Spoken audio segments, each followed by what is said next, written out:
And many of you, if you attended Salma's event this week, got to drive the Dodge Hornet RT. And that was Dodge's first foray into the electric vehicle world.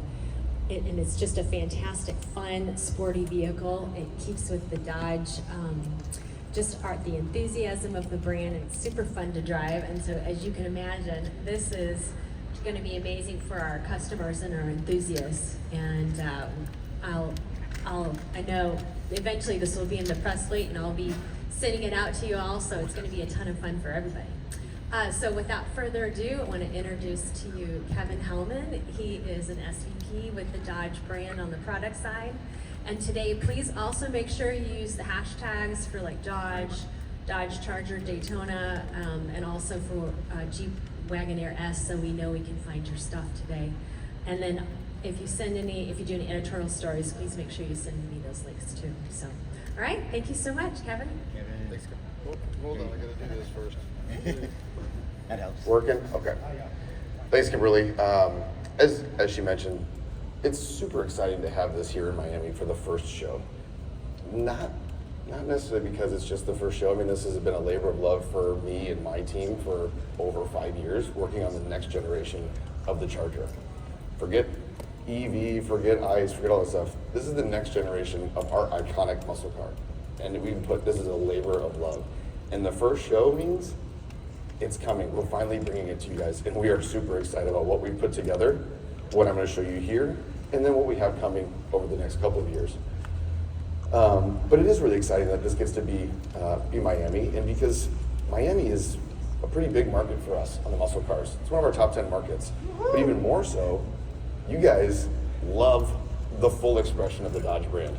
Hellcats, Scat Packs, wide bodies, bright orange, bright red, go mango. You guys way over index on all of that stuff. Fully getting into what we stand for, the expression, the pride that we have in our products. You guys dive right in. So it's a perfect place to show off our new car, our new Scat Pack, because this is the best that we have right now with the all-new Charger Daytona. So before I get into shouting off a bunch of specs to you that you guys can go back and read in your press kits, which I'll do a little bit of, we like the numbers on the Dodge side, I want to give you guys a little bit of kind of just the history, the background, how we got here. And this car really kind of started to take shape. We're always working on future vehicles, but really started to get some meat on the bone shortly after we launched the 2018, kind of as the dust settled really from the launch of the 2018 Demon. So we're coming off that. We're coming off World Fast. We're coming off all these claims, crazy. And all right, what do we do next? What's the big thing next? We'll keep the current cars going, but what does it look like in our mind's eye, from the brand side, from the design side? How do we continue to push forward? And doing it in a market where we have to, we all have to follow by the same rules, and we have to be regulatory compliant. We have to find our way to maintain our brand positioning, but maintain who we are. It wasn't just, we check the EV box and off we go. How do we personify that? How do we build it into our icon and do it in a way that no one else could do? No one else could build this car the way that we have done it. This is a Dodge through and through, EV second, muscle car first. So as part of that, it really comes down to, you'll see in a lot of the things, and even some of the stuff that Vince mentioned on the Jeep. When you look at the design of the car, it's easy to make one that looks like a fish, like a bird, right? Super aero, that would not be a Dodge, and it wouldn't stand out. So that's where the R-Wing comes into play up here in the front. As Vince mentioned, you can stick your arm through the one in the back and stick your arm through this one. That gets us the aero shape that we're looking for, and as I mentioned, it's called the R-Wing. The reason it's called an R-Wing is it's named after Gary Romberg. He's an old Mopar aerodynamicist that actually helped develop the huge wing and the front nose cone on the 69 Daytona. So that is an homage to him, and that's partly why the BEV version of the new Charger is called the Daytona. Because if you were to just slice that away, you'd have a very similar shape profile of that front end of that Daytona, because it is very efficient. You'll also see on the design side, you'll see that it looks very similar to the second generation Charger, hence the name Charger. We've had a lot of questions. What about the Challenger? What about this? We have the Charger, and it's a two-door, and it will be a four-door next year. But the great thing about the shape in general is it actually allows us to have it as a hatch. So our Charger and Challenger have always been great because of their size. That's why our customers came to them. For those of you that like it, it's not just, hey, I got a weekend track car that me and one other person can cram ourselves into and go beat ourselves to death. It's a usable car for your life, for your weekends, for your performance aspiration, for your family.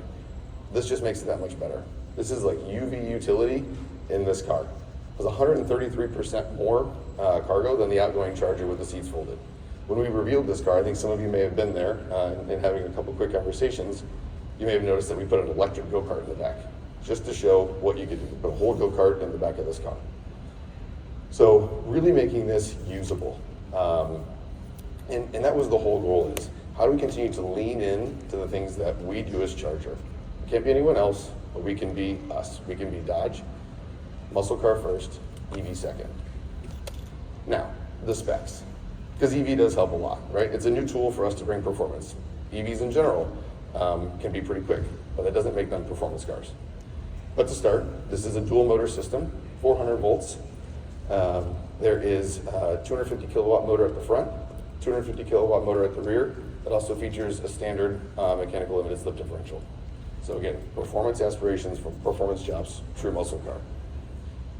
All told, this car as it sits here with the Stage 2, which is standard on the Scat Pack for our launch year, 670 horsepower, 627 foot-pounds of torque. That system, putting that power to the ground, 0 to 60 in 3.3 seconds, quarter mile in 11.5. You know your good numbers well that we keep talking about all the time. This is faster than an outgoing Hellcat. So our Scat Pack, our new, better muscle car, dethrones the old king, right? That's why with this car, this will be, when we have it out into dealers in Q4, the quickest and most powerful muscle car that you can buy from Dodge. So those are the kind of chops when we go in and we set this whole kind of stage. We start planning this. Those are some of the functional objectives, the targets that we give the team, right? We know we start setting the perimeter of the things that we need. And I'll talk about some more of this stuff. Again, I don't want to just read you a press kit. So what we did with the team, knowing that we had to have electrification as part of the plan, and we could use it to our advantage, as I mentioned, 330 to 60. But sometimes when people hear EV, they have a preconceived notion of what it means, what it looks like, what it sounds or doesn't sound like, what they kind of think, what it might say about them. And we wanted to make sure that as we went through this process, we didn't have any of that influence. We needed to make sure that it was pure, that it was Dodge, that it was muscle. And to do that internally for ourselves, for the development community, for the design office, everyone included in the broader team that helped bring this to life, we gave ourselves some rules, some golden rules for Dodge. First, it's got to look like a Dodge. Check. Second, it's got to drive like a Dodge. It's got to have that performance, those bragging rights, those claims, the drive modes that I'll tell you a little bit about. It has to deliver on that. It has to make you feel a certain way. Which means the third one, it has to feel like a Dodge. Feel it's a little bit, it is a little bit softer. It's more of the synthesis of all of the things that we've done. It's putting that puzzle together. The sound, the experience, the way you feel behind the car, the way the driver or the screen is canted towards the driver, that whole experience. And then I just clued in the fourth, it's gotta sound like a Dodge. You guys have all seen and heard since I've been here for a day, heard a lot of Hellcats and Hemis, I can hear them. If you watched our ads and put them on mute, is it the same experience? No. That would be, if you didn't have a sound on this car, that's what you'd have. Driving around on mute, not acceptable for us. We know that experience in a Hellcat, the supercharger whine, the exhaust that you feel in your butt, that you hear behind you, it is that experience and it is that feedback when you're driving. How fast you're going, the deceleration of your car. Everyone loves a nice exhaust overrun pop and burble now and again. So all of those things that your car is telling you, hey, we're in this together. You're driving this car. It'll be fun to ride in this car, but you're going to want to drive this car. So all of those things came together, and we used those rules to drive the decisions that we made when it came to performance. A couple of you have asked me this morning already, well, what's the range? The range was really an output, what's left after we got the performance that we needed. We put these big wheels and tires on the track package. Okay, well now it's the range. And it didn't ask for a range number, it asked for performance. We got what's kind of left over. You know, I think in the past we've always had some claims, even with the Demon, of how slow or how quickly you could empty the fuel tank, right? Full throttle, air through the chamber. So wasn't about range necessarily. We want to make sure that we have an appropriate range, but performance first. So those golden rules really drove a lot of our behavior in putting this car together. And so I think we actually, I know we delivered on all of those. I'm sure many of you have seen and heard the videos, maybe on your phone, computer, whatever, of the Fratsonic. I'm excited to show you guys in person, so you can hear in person. As Kimberly mentioned, I can't wait for these to get into the fleet, so you can drive them. You can learn and experience what we put together for the customer, how we recreated the next generation muscle car. So a lot of what Vince went through in terms of interior materials design, a lot of that is shared, that same methodology. The studios work together, especially on the interiors and the materials, that sustainability piece. In terms of the graphical designers on the central, but it's about how we deliver that experience for a Dodge. So some unique things that you would have in this vehicle, in the new truck of Daytona, are the drive modes. So big one for us, all of our current cars have those.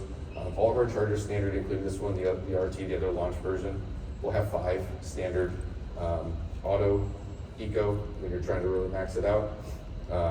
A valet mode, you guys are familiar with, so when you don't want to give the valet or maybe a friend you're not super trusting of, 670 horsepower. So you can type in a code and lock them out for a bit. But then also you'll have a snow and wet mode, and then the sport mode. On this car, with the track package, we add incremental modes as well as the performance. So you'll add a track mode, drag mode, launch control, line lock, and then our race options. And I'm sure the race options you guys have read and maybe piques interest, donut mode and drift mode. Those are both new for us. Donut mode probably being the more unique for us. And really what that does is manages the torque or between the front and rear EMs, and the yaw of the vehicle using the ESC, and basically allows you to spin it around one of the front tires, left or right. Drift mode is a little bit more complex. And what that does is you can set your yaw, your target yaw, so how much you want that oversteer into a certain range, and then it manages the torque demand between the two EDMs, while also setting the suspension for super soft on the front and super stiff on the rear to kind of enforce that oversteer condition. But again, then working between the car and the driver will hold you in your range of drift. So obviously these are closed course type race options, but a lot of fun that we can give the customer, not only to improve their driving, they can hold the line and basically use less intervention from the vehicle, but more just fun experience to go out there and kind of really get to enjoy these cars. You know, we always say we build want cars, not need cars. So when you want something, you want it to do all of the fun things. And so I think we've delivered that. We know that we've delivered that in spades. Also unique to the BEVs, we have our power shop feature. It has 40 horsepower at the push of a button on the steering wheel.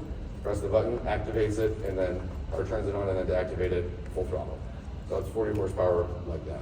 So let's say you're, driving around in auto mode, and another performance car pulls up next to you. You're like, I'm making it full beans. Oh, you got it right there. You don't need to worry about switching modes or anything else. You're right there. Was that? Power shop. We also have a drive mode button right there on the steering wheel. We're not tucking them in center consoles and all over the place. The stuff that you need right there, right at your fingertips. You can select left or right, or you can double press the drive mode button. It takes you to your custom mode, which is the last mode that we have on the high performance version on the Scat Pack. And that allows you to individually set all of yours. We jokingly call it Detroit mode. It's soft suspension, full power. Our roads are a little rough, so you got the soft suspension, but everyone wants to drive around full power. So you can manage that in terms of how you're driving and go into your preference there. As I mentioned, standard for the launch year, we have the Stage 2, again that's 670 horsepower, but also the track pack will be standard on Scat Packs for the first year. That brings in the staggered wheel and tire package, 20 by 11 to the front, 20 by 11 on the rear, and 305, 325 rubber setup. Brakes are 6-piston on the front, Brembo, 4-piston on the rear, 16-inch rotors. This is the largest brake package we've ever put on a Charger, or a Challenger for that matter. and has 31% larger swept area on the front brake versus the outgoing car. So improved brake fade resistance, and then combined with the regenerative braking, much longer life out of the track. The track pack also upgrades with a two valve adaptive damping suspension. So dedicated valve for rebound and one for compression. And then there's now 7 accelerometers on the vehicle, and then four hub sensors for ride height. So they're constantly managing to deliver the different feeling and performance setup by each of the different modes with the suspension. And again, you can go in and adjust, stiff, firm, what you're doing, depending on if it's, given the sag for the drag mode to get your optimal traction for launch. As I mentioned before, it is all-wheel drive, but we do have line lock. To execute that, we basically cut all torque to the front motor, lock the brakes like you normally would on line lock, and then you have rear torque delivery to warm up the rear wheels for launch. So again, all the technology that you would expect to come from a Dodge, and in certain instances using electrification to improve that experience. So that kind of covers this vehicle in and of itself. As I mentioned, we'll be launching with the 2 versions. So we have the Scat Pack Stage 2, and we also have an RT Stage 1. Don't have both vehicles here, but that vehicle will be available later in Q4 with this one as well. That features 496 horsepower and 404 foot-pounds of torque with a 0 to 60 in 4.7. And you may notice, may not be a surprise, but I think if you think about Dodge, we put our, outside of Hellcat, which was very engine specific, put our very iconic names on these cars, RT and Scat Pack. And that's because we fully believe that this is a better muscle car. When you sit in this car, you will be blown away by the interior if you're familiar with our current cars. It is leaps and bounds beyond. Driving this car, again, leveraging the tools that we have, the low center of gravity with the battery, this thing handles amazingly. So really leaning in and setting our targets to be successful, deliver those golden rules, but both fantastic. You can see that I got a 2-door here. The 4-door will launch first half of next year. The 4-door shares the exact same wheelbase, exact same hatch, front rear clips, hood, everything. It is a larger aperture and access to the rear seat. This rear seat in the coupe has the same gap to the front door, or to the front seat as the 4-door. So it's mostly an access thing. How often do you need to access the rear seat? This back seat, especially with this optional glass roof, amazing. I mean, you can really fit 5 adults in this vehicle. And the glass roof, I did ask for some extra information before I came down to Miami. Before they're like, yeah, nice try, Miami hot sun. I don't think so. 86% of the solar energy goes back. Only 14% goes in. This is like the glass that's on the super high-end homes out on the water that's reflecting it, keeping the inside cool, staying it out back. So if you look in, it's pretty dark. You can't see a whole lot. If you look up and out, much brighter. So there's, I believe, 3 layers of glass and then 3 layers of film to protect and reflect that out. So not going to be this giant, if you leave your sunroof open and then you get in, it's 95 million degrees, it's going to help keep that cool. We do have a cover if it's going to be sitting for a super long time. That'll be available later, but rest assured, this glass is designed for people in mind. It's not just, hey, cool glass roof, thanks, now everything's scorching hot. So a lot of technology in there on that solar transmission. So that pretty much ends my presentation. I will be up here for questions and answers for a little bit. Hopefully that gave you a new perspective, new learning. That was not, hey, he just read me the specs I had earlier. So thank you again for the time. I'm really excited. This is step 1 in a very long step on this project.